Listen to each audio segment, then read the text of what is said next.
Very quick, very short video. Not much to say except for this. The Destroy Trump media with Trump derangement syndrome is at it again.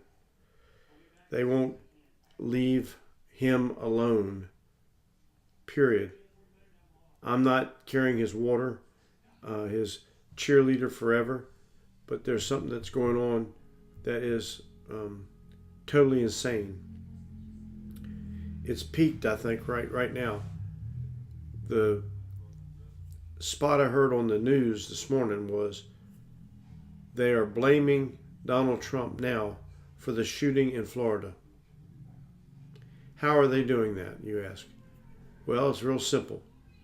He tweets too much, and it caused the FBI to be distracted, and they couldn't do the job they could do to track this killer down before he killed.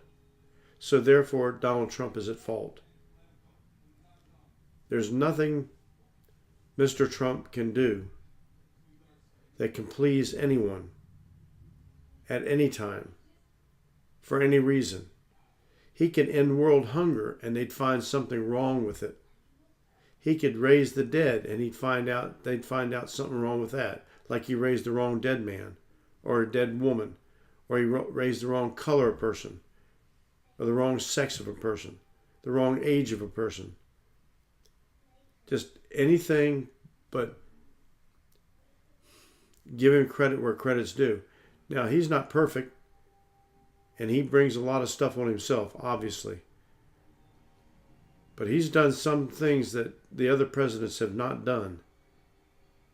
And he's not done it per se, but he's caused, through his talent and abilities, he's availed this country where somebody can negotiate something and get it done.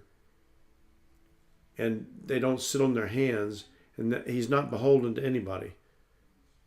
Finally, this Russian collusion stuff is just stuff.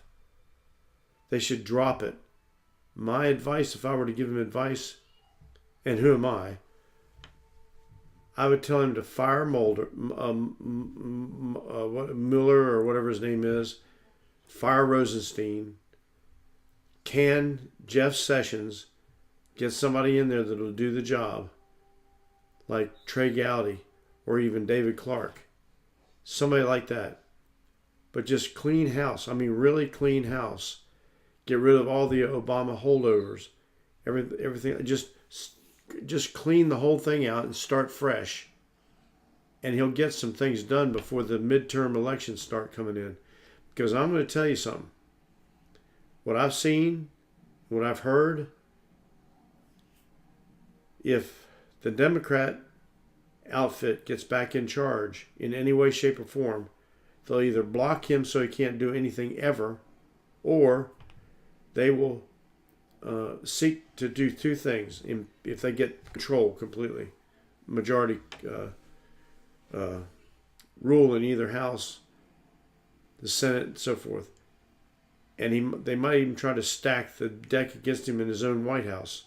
But having said that, they will seek to, for some reason, some way, they'll try to impeach him.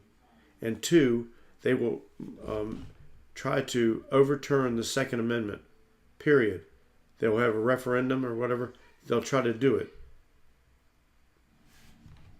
And they're going to do that under the guise of the current administration is not doing enough to protect us from nasty gun-wielding people that shouldn't wield guns.